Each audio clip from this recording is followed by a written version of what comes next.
là, l'idée qu'essaie de Schoenhofer était de faire un film du même tonneau, mais c'est-à-dire un film un espèce de grand documentaire, bon,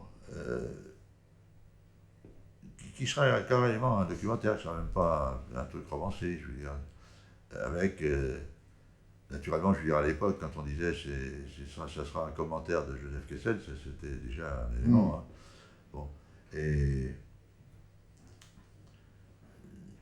l'idée était donc de faire ça en Afghanistan. C'était un pays que personne ne savait, ou même que ça existait d'ailleurs, à part les Anglais, parce qu'ils y avaient été. Et donc, ça a séduit. Alors, Kessel avait un ami qui était producteur. C'était un type qui était dans son escadrille quand il était pilote, en 14-18, là, et qui était producteur. Donc, il avait proposé ça.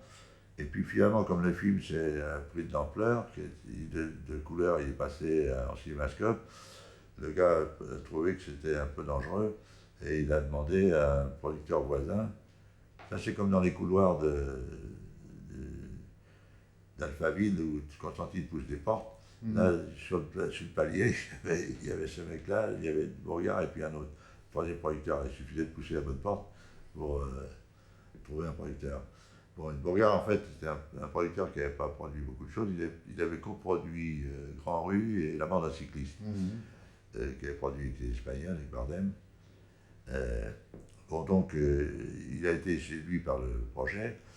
Et j'étais encore en Indochine. Moi, je tournais un film chez les Moy, justement, toujours à des endroits où il y avait cette fameuse statue. Là, j'en ai ramené une d'ailleurs, plus petite, chez moi, de cet endroit. C'était un documentaire. Oui, c'était. Que tu réalisais toi-même. Je ne réalisais pas moi-même, je le réalisais pour un gars qui faisait les mêmes choses que Connaissance du Monde. Ah oui. Alors là, je faisais des photos et des petits bouts de film, et on faisait ce qui était un truc à l'époque, on enregistrait des bouts de son.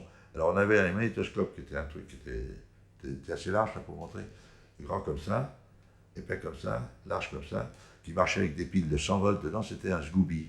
Hein? Scooby. Scooby. Scooby.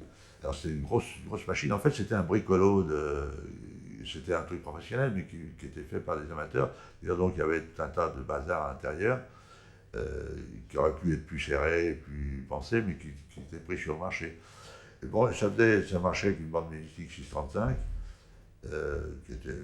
ça donnait du son relativement correct, pas avec une régulation, pas du tonnerre, mais enfin... C'était un réalisateur... C'était un Canadien.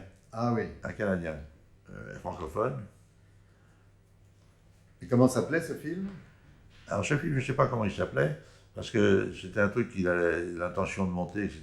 Et finalement, c'était pour moi le premier film que j'ai fait pour le cinéma professionnel, parce qu'il en a vendu une partie à Luciano Emer.